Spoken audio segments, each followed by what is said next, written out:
Bismillahirrahmanirrahim. Assalamu alaikum dear students of class 9th. This is Elysium Public School and College Lodra. I am Mrs. Shazia Asghar teaching you the subject of English. We are continuing our English grammar and we have started tenses. Tenses में dear students present continuous tense हम चला रहे हैं जो आपके book के गालिबन page 78 से start होता है। प्रेजेंट कंटिन्यूअस टेंस की हमने पहचान और इसकी स्ट्रक्चर पढ़ा था। हम स्ट्रक्चर एक बार रिवाइज करते हैं और उसके बाद हम उसी स्ट्रक्चर की बेस पे ट्रांसलेट इनटू इंग्लिश वाले क्वेश्चन सॉल्व करते हैं। स्ट्रक्चर में हमने प्रेजेंट कंटिन्यूअस टेंस में डियर स्टूडेंट हमने पढ़ा था कि सबसे पहले सब्जेक्ट आएगा, फिर हेल्पिंग वर्ब आएगा और ऑफ कोर्स आपको याद होगा कि helping verb is am are में से कोई एक आना है। वह की फोर्थ फॉर्म, वर्ब की फोर्थ फॉर्म कौन सी है? फर्स्ट फॉर्म के साथ जब हम आईएनजी लगा देते हैं तो वो फोर्थ या कंटीन्यूअस फॉर्म बन जाती है। उसके बाद ऑब्जेक्ट आएगा और उसके बाद फुल स्टॉप आएगा। इसी स्ट्रक्चर की बेस पे she is point, she subject है, इज हेल्पिंग वर्ब है, writing fourth form of verb है, आ पोएम एक ऑब्जेक्ट है। Dear student, present continuous sentence का अगर हमने नेगेटिव सेंटेंस कंस्ट्रक्ट करना हो तो उसका फॉर्मूला या उसका तरीका यह है कि सबसे पहले सब्जेक्ट आएगा, फिर हेल्पिंग वर्ब आएगा इज एम आर में से कोई सा एक अकॉर्डिंग टू द सब्जेक्ट, फिर आएगा वर्ड ऑफ निगेशन यानी नॉट, ना को जो जाहिर करता है, फिर वर्ब की फोर्थ फॉर्म आएगी, फिर ऑब्जेक्ट आएगा और उसका फुल स्टॉप आएगा। आई सब्जेक्ट है, I am not going to school, जैसे आजकल आप स्कूल नहीं जा रहे हो तो I am not going to school present continuous में है। आई सब्जेक्ट है, एम हेल्पिंग वर्ब है जो सिर्फ आई के साथ यूज होता है, नॉट वर्ड ऑफ निगेशन है, ना का है, going fourth form of verb है, टू स्कूल एक ऑब्जेक्ट है। इंटेरोगेटिव सिंपल भी और डबल इंटेरोगेटिव भी दोनों स्ट्रक्चर्स इस तरह से हैं कि हेल्पिंग वर्ब पहले आएगा और अगर डबल इंटेरोगेटिव है why when where what which वाला है तो वो हेल्पिंग वर्ब से भी पहले आएगा। बहरहाल वर्ड ऑफ क्वेश्चन वर्ड्स और हेल्पिंग वर्ब बाहर आएंगे, उसके बाद सब्जेक्ट आएगा, वर्ब की फोर्थ फॉर्म आएगी, ऑब्जेक्ट आएगा और साइन ऑफ इंटेरोगेशन आएगा। देखिए सिंपल इंटेरोगेटिव है, are you going to Lahore, क्या आप लाहौर जा रहे हैं? बिल्कुल नहीं जाइएगा, कोविड-19 में तो ट्रैवल बिल्कुल नहीं करना।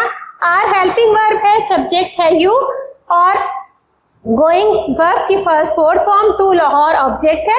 अगर ये डबल इंटेरोगेटिव है यानी क्वेश्चन वर्ड भी साथ है और हेल्पिंग वर्ब भी बाहर है तो फिर ऐसे आएगा why are you going to Lahore.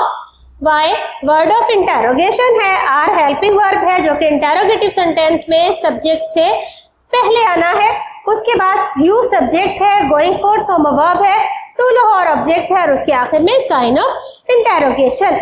अगर सेंटेंस नेगेटिव भी है तो इंटेरोगेटिव भी है, फिर हमने क्या करना है? नेगेटिव सेंटेंस में हम हेल्पिंग वर्ब के फौरन बाद नॉट लगाते हैं, जबकि नेगेटिव इंटेरोगेटिव में ऐसा नहीं है। नेगेटिव में हेल्पिंग वर्ब के बाद नॉट लगाना है और इंटेरोगेटिव में आपको हेल्पिंग वर्ब सब्जेक्ट से पहले लगाना है। तो अब आप इन दोनों सूरत हाल को कंबाइन कर दोगे। आप हेल्पिंग वर्ब अगर बाहर ले जाते हो तो नॉट को सब्जेक्ट के बाद लिखोगे। हेल्पिंग वर्ब है, सब्जेक्ट है, फिर यहाँ नॉट आएगा। इससे पहले हमने किसी भी सूरत हाल में सब्जेक्ट के फौरन बाद नॉट नहीं लगाया है, हमने नॉट हमेशा हेल्पिंग वर्ब के बाद लगाया है। लेकिन अगर नेगेटिव इंटेरोगेटिव सेंटेंस है तो इंटेरोगेशन के लिए हम हेल्पिंग वर्ब को सब्जेक्ट से पहले लगाएंगे, उसके बगैर इंटेरोगेटिव सेंटेंस बन ही नहीं सकता है।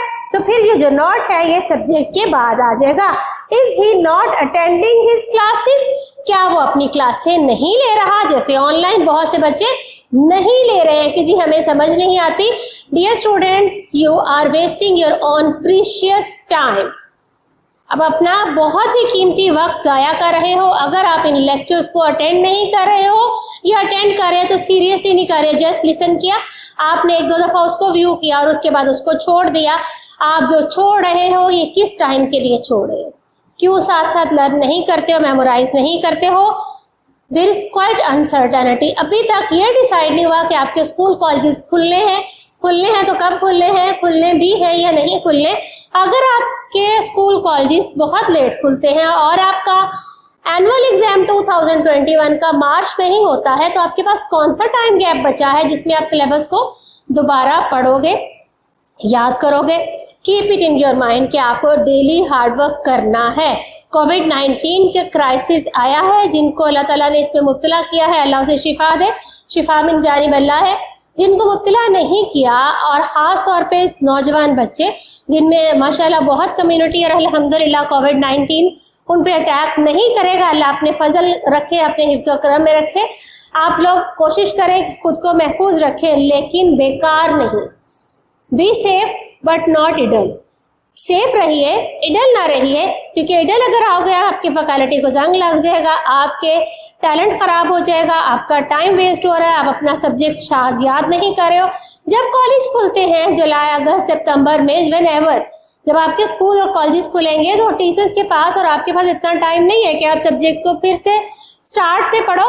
ये लेक्चर्स उसके ऑनवर्ड स्टार्ट होंगे और पिछला सारा आपको घर में याद किया हुआ होना चाहिए। अगर आप ऐसा नहीं करते हो तो at the time of test आप कंफ्यूज हो जाओगे। अगर आप बहुत ब्रिलियंट स्टूडेंट थे, 80-90% लेने वाले थे, तो अगर आप साथ के साथ तैयारी नहीं करोगे और आप 3 से 4 माह में एनुअल एग्जाम्स के लिए अपीयर होना चाहोगे, तैयार करना चाहोगे, तो ऑलमोस्ट आपके लिए इम्पॉसिबल है कि आप अपनी परसेंटेज को मेंटेन रख सको। तो you have to work and work hard. आपको साथ के साथ मुशक्कत करनी है और कंटिन्यूस रखनी है, क्योंकि हम कंटिन्यूस टेंस पढ़ रहे हैं, तो आपको अभी ये सारा कुछ जारी रखना है। आप ये सारा कुछ याद कर रहे हो, बहुत अच्छी बात है। नहीं कर रहे हो तो करते रहिए। अब हम आते हैं एक्सरसाइज नंबर 12 पे, जो प्रेजेंट कंटिन्यूस टेंस के बेस पे है। बूंदाबांदी हो रही है, इट इज ड्रिजलिंग। एक इंट्रोडक्टरी वर्ड है, जहाँ सब्जेक्ट नहीं होता, आप सब्जेक्ट के तौर पर यूज करते हो। इस जो है वो हेल्पिंग वर्ब है प्रेजेंट कंटिन्यूस टेंस का, और ड्रिजलिंग जो है वो फोर्स फॉर्म ऑफ वर्ब है। इसके बाद ऑब्जेक्ट नहीं है तो फुल स्टॉप लगा देंगे। कुआं चल रहा है, the well is working. The well subject है, इज हेल्पिंग वर्ब है, working force form of verb है। मैं इस वक्त काम कर रहा, आराम कर रहा हूँ। I am taking rest at this time, in this time. चूल्हे से धुआं उठ रहा है, I am taking rest at this time. Smoke is rising from the hearth, hearth चूल्हे को कहते हैं, स्टोव भी चूल्हा है, हर्थ चूल्हे से धुआं उठ रहा है। हम पुराने सिक्के जमा कर रहे हैं, we are collecting old coins, full stop. मुझे चक्कर आ रहे हैं, आई एम फीलिंग गिडी। आप अपने दोस्त को अलविदा कह रहे हैं, you are saying good bye, GOOD good, दरमियान में हाइफन है, गुड बाय कंपाउंड वर्ड है।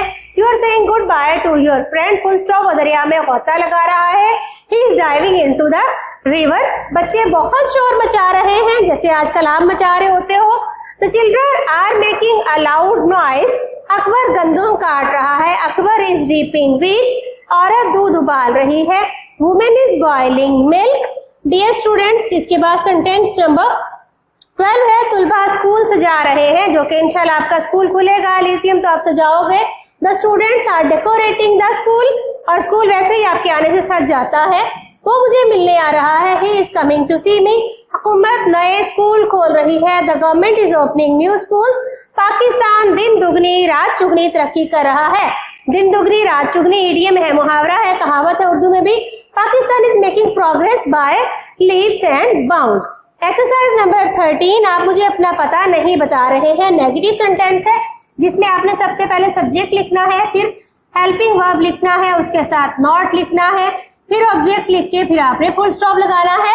You are not telling me your address, you subject है, आर हेल्पिंग वर्ब है, नॉट वर्ड ऑफ निगेशन है, टेलिंग वर्ब की फोर्थ फॉर्म है, fourth form of verb plus object me, telling me your address. वो जुलूस की क़यादत नहीं कर रहा है, he is not leading the rally, वो जुलूस की क़यादत नहीं कर रहा है। This is all about translation of present continuous tense. इंशाल्लाह we will be continuing exercise number 13 and 14 in the next lecture which belongs to present continuous tense। इन सब सेंटेंसेस को आपने गौर से अपनी नोटबुक पे लिखना भी है और अच्छे से याद भी करना है। मिलते हैं अगले लेक्चर में, जब तक के लिए अल्लाह हाफिज।